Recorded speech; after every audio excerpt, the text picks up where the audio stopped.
Today's lectures, that is Moseley works and atomic number. So how this atomic number concept came with the work with Moseley. This atomic number has given a proper name or a real name in atomic models. It has been given a place. तो यहाँ हम देखेंगे कि atomic number का क्या role रहा। Rutherford के discovery के बाद में जब उसकी लिमिटेशंस की पता चली, जिसको रदरफोर्ड ने एक्सप्लेन नहीं कर पाया, उसकी बहुत बड़ी लिमिटेशंस थी, तो उस पर कुछ क्वेश्चंस खड़े हो गए। उसके बाद आगे हम पढ़ेंगे बोर्ड ने उसको कैसे जस्टिफाई किया। इसी बीच में नील बोर, रदरफोर्ड और नील बोर के बीच में कुछ और घटना घट गई, जैसे कि मोज़ली का एक एक्सपेरिमेंट काफ़ी चर्चित रहा। It was quite famous at that time and very useful because this work has regenerated a term that is called as atomic number, and this was very important. So we'll see how this term came into this concept.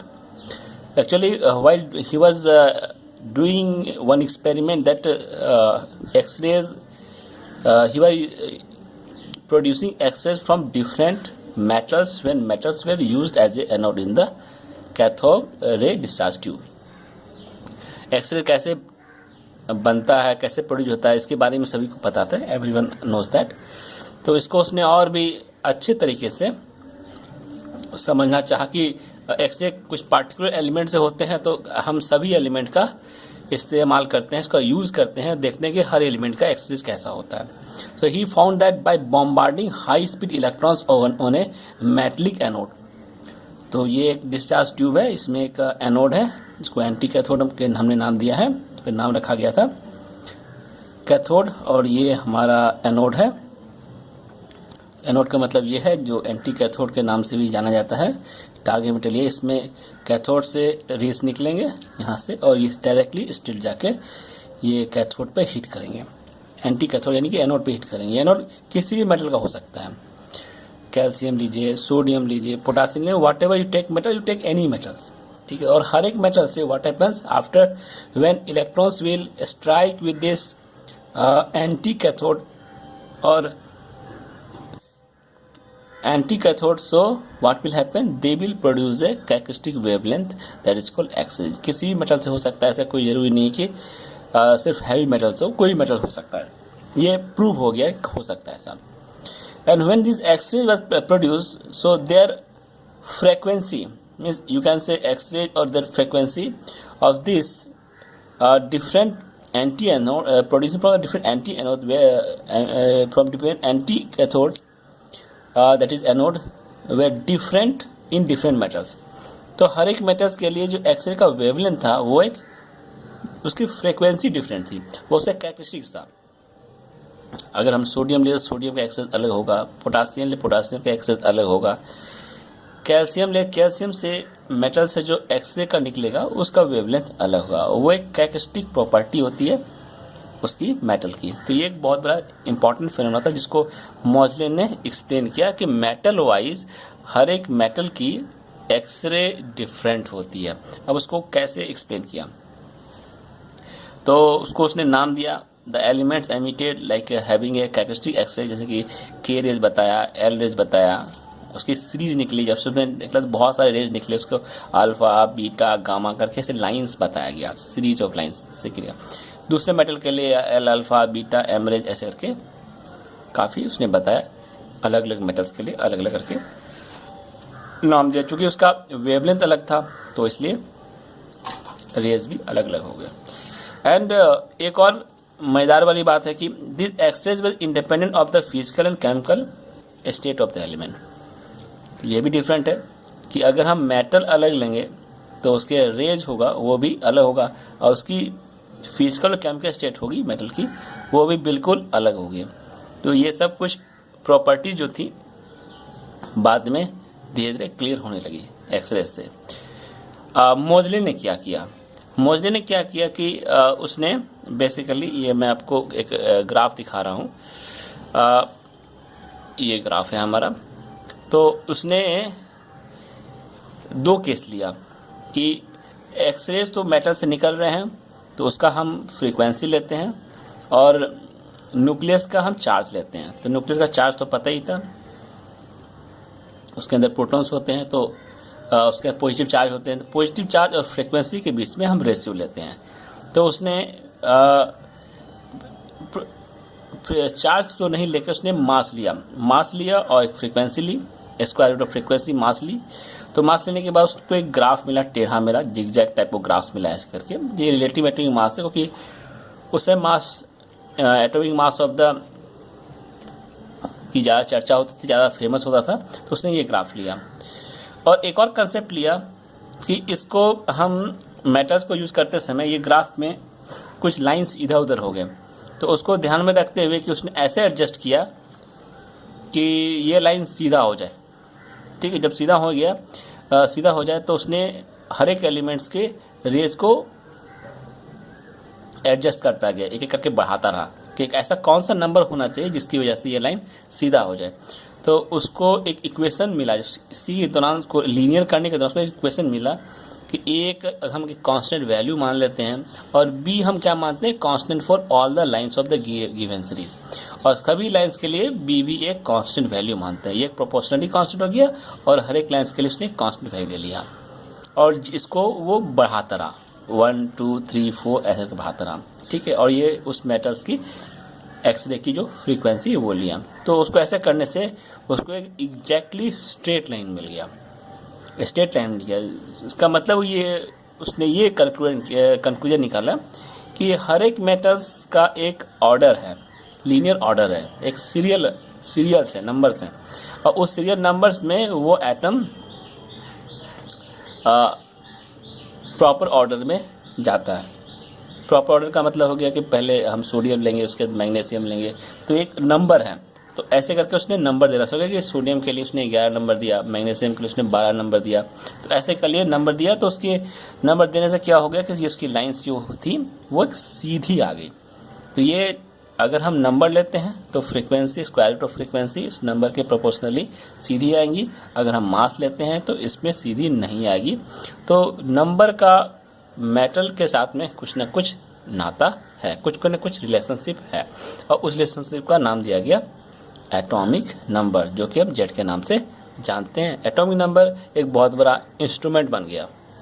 तो before Moseley's law atomic number had to be thought of an semi arbitrary और ordering number. Atomic number एक कोई important number नहीं था, इसको एक arbitrary ordering number के रूप से हम जानते थे, सभी साइंटिस्ट यूज़ करते थे। वेगली कहें तो ये एटॉमिक वेट बढ़ता है तो उसका नंबर ही बढ़ता है, लेकिन इसको स्ट्रिक्टली डिफाइन या स्ट्रिक्टली कंसीडर नहीं करते हैं। लेकिन मॉजली के इस एक्सपेरिमेंट में, उस ग्राफिकल एक्सपेरिमेंट में, उस कंक्लूजन में एटॉमिक नंबर्स का जो प्लेस था वो बहुत ही इम्पोर्टेंट दिया गया कि हम मेटल को एटॉमिक नंबर या सीरियल नंबर के अकॉर्डिंग में अरेंज करें तो उसमें अच्छी प्रॉपर्टीज़ और भी प्रॉपर रूप से डिफाइन हो जाती है। Okay, so atomic numbers were not only arbitrarily assigned but rather they have a strong physical basis. So atomic number एक बहुत इंपॉर्टेंट कंसेप्ट बन गया। So on basis of this experimental observation मोजली प्रपोज्ड मॉडर्न पीरियोडिक लॉ। और जो हम periodic table में आप पढ़ चुके हैं कि मॉडर्न पीरियोडिक टेबल को हम एटॉमिक नंबर से ही डिफाइन करते हैं, तो उसको उसने एटॉमिक नंबर से ही डिफाइन किया, जो कि हम पीरियोडिक लॉ में हम जानते हैं। Properties of the elements are the periodic function of their atomic numbers. जैसा कि ग्राफ में जो हमारा मोजली लॉ का जो इक्वेशन था, square root of frequency is equal to a into bracket of Z minus b. Z हमारा एक सीरियल नंबर है, तो ये जैसे जेड बढ़ता है वैसे उसकी फ्रीक्वेंसी बढ़ती है। यही हमारा मोजली लॉ है। तो मोजली लॉ का हम इक्वेशन पहले देख चुके हैं, जो अक्सर एग्जाम में पूछा जाता है कि इसमें से कौन सा मोजली लॉ है, तो उसे आप याद रखिएगा। Then this observations modified the Mendeleev periodic law. जो मेंडलीफ ने पीरियोडिक लॉ दिया था उसको दैट मोजली लॉ को के थ्रू से हम उसके लॉ को हम और इम्प्रूव कर सकते हैं। तो इस तरह से atomic numbers periodic proper table के लिए एक इम्पॉर्टेंट टूल बन गया और इससे कंसेप्ट निकला। एटम्स को डिफाइन करने के लिए कंसेप्ट निकला। एटॉमिक नंबर को हम नंबर ऑफ प्रोटॉन्स के नाम से जान सकते हैं। सो हम आज इसके बाद कुछ टर्म्स पढ़ेंगे, कुछ टर्म्स जानने की कोशिश करेंगे, जिस टर्म्स में ये हमें पता चलेगा कि कौन कौन से टर्म्स को हम कैसे डिफाइन करते हैं। जैसे एक टर्म्स हो गया हमारा एटॉमिक नंबर। एटॉमिक नंबर को हम जेड से एक्सप्रेस करते हैं, we express in the form of Z. So what is Z? Z is the nothing but the number of protons in nucleus. Nucleus में नंबर ऑफ प्रोटॉन्स है, और you can say it is a serial number of the element in periodic table. Periodic table में एक serial number है, proton भी है, serial number भी है। दूसरा जो टर्म्स है, टर्मिनोलॉजी है, वो हमारा होता है मास नंबर। क्या मास नंबर क्या चीज़ है? It is equal to the total number of nucleons present in an atom. Mass number को हम ए टर्म से डिनोट करते, एक्सप्रेस करते हैं। ये क्या होता है? ये टोटल नंबर न्यूक्लियॉन्स होता है। टोटल न्यूक्लियॉन्स का मीनिंग है protons plus neutrons present in an atom. तो ए हो गया हमारा प्रोटॉन्स प्लस न्यूट्रॉन्स, ए हमारा मास नंबर हो गया। अगर प्रोटॉन हमारा को हम एटॉमिक नंबर से भी डिफाइन करते हैं तो जेड प्लस एन, ऐसे भी लिखते हैं Z plus N is equal to atomic numbers. तो न्यूट्रॉन क्या होगा? Number of neutron is equal to A minus Z. N हो गया number of neutron, A minus Z. Number of electrons कितने हो जाएंगे? तो Z minus charge in species with sign. जैसे एग्जाम्पल हम देखते हैं, कैल्शियम अगर लिखे तो कैल्शियम के टॉप साइड में, टॉप लेफ्ट में लिखिए तो यहाँ पर आपका मास नंबर होता है। Mass number already we know that this is the sum of this nucleus, that is the number of protons plus neutrons. और कैल्शियम ये हमारा डाउन में एटॉमिक नंबर है, ये हमारा जेड होगा, ऊपर होगा ए, तो इसको जेड ए। ऐसे कोई अगर हमारा एक्स एलिमेंट है, कोई हमारा एक्स एलिमेंट है तो एक्स एलिमेंट के लिए ये हमारा जेड हो जाएगा, ये हमारा ए हो जाएगा, तो ए हमारा हो गया mass number, atomic number Z हो जाएगा। तो x can be any element, nitrogen, oxygen, phosphorus, anything can be possible. Now if you write in the form of charge, calcium 2 plus हम लिखे तो प्रोटॉन इसके अंदर में 20 रहेंगे, न्यूट्रॉन्स 40 माइनस 20, 40 उसका मास नंबर है, 20 हो जाएगा न्यूट्रॉन्स। इलेक्ट्रॉन्स कितने होंगे? तो +2 चार्ज है, तो टोटल हम एटॉमिक नंबर -2 कर देंगे तो 18 के इलेक्ट्रॉन्स हो जाएंगे। सिमिलरली अगर हम एनाइन देखें, जैसे Cl माइनस में एटॉमिक नंबर इसका 17 है, तो यहाँ हम इसका मास नंबर 35 ले रहे हैं, क्योंकि इसके कई सारे आइसोटोप्स हैं। आइसोटोप्स आप जानते हैं इसके मास नंबर अलग अलग होते हैं, लेकिन उसका एटॉमिक नंबर सेम होता है। तो अगर 75 लें तो उसका प्रोटॉन 17 हो जाएगा। न्यूट्रॉन कितना होगा? अगर मास नंबर 35 है तो 35 माइनस 17, 18। इलेक्ट्रॉन कितना होगा? इसके पास एक एक्स्ट्रा इलेक्ट्रॉन्स है। तो वन एटम के अंदर में, in one atoms number of electrons will be 17 plus 1। तो 70 प्लस 1 एक 18 हो जाएगा। फिर आता है एटॉमिक मास। एटॉमिक मास क्या होता है? Atomic mass is the actual mass of the atom. Actual mass of the atom, one atom का एक्चुअल मास क्या है? एक्चुअल मास का मतलब एटम्स के अंदर में 3 फंडामेंटल पार्टिकल्स हैं, प्रोटॉन, न्यूट्रॉन्स, इलेक्ट्रॉन, जिसमें इलेक्ट्रॉन्स की मास काफ़ी कम होती है, it is very less as compare to the neutron. Proton से काफ़ी ज़्यादा होता है, 10,000 lesser than this one. So normally we ignore the mass of the electron in this while calculation the mass of the atom, we ignore it, क्योंकि पूरे space में तो सिर्फ प्रोटॉन प्लस न्यूट्रॉन ही रहते हैं, इलेक्ट्रॉन्स को काफ़ी कम होते हैं, दे आर वेरी लाइटर। सो ये टोटल मास लिया, उसमें से हम मास डिफेक्ट को सब्सट्रैक्ट कर देते हैं। ये मास डिफेक्ट क्या चीज़ है? What is a mass defect? Mass defect in the nucleus when these nucleons are held together by strong nuclear forces. nucleus जो कि प्रोटॉन और न्यूट्रॉन्स होते हैं, they are held together. Proton neutron के साथ रहता है, न्यूट्रॉन प्रोटॉन के साथ रहता है, उसके अंदर में न्यूक्लियर फोर्सेस, न्यूक्लियर फोर्सेस काफ़ी स्ट्रांग होता है। Nuclear forces is very very strong forces among almost all the forces. इतना स्ट्रांग होता है कि प्रोटॉन को भी खींचता है, पुल करता है, अट्रैक्ट करता है, प्रोटॉन न्यूट्रॉन को भी अट्रैक्ट करता है, इतना फोर्स। और ये शॉर्ट रेंज में ही ऑपरेट होता है, लॉन्ग में नहीं ऑपरेट हो पाएगा। तो स्ट्रांग पुल की वजह से, स्ट्रांग न्यूक्लियर फोर्स की वजह से जो potential energy of the system, जो एटम की पोटेंशियल एनर्जी वो डिक्रीज जाती है, घट जाती है। तो वो energy is appear as a mass defect, mass defect के फॉर्म्स में अपीयर होती है।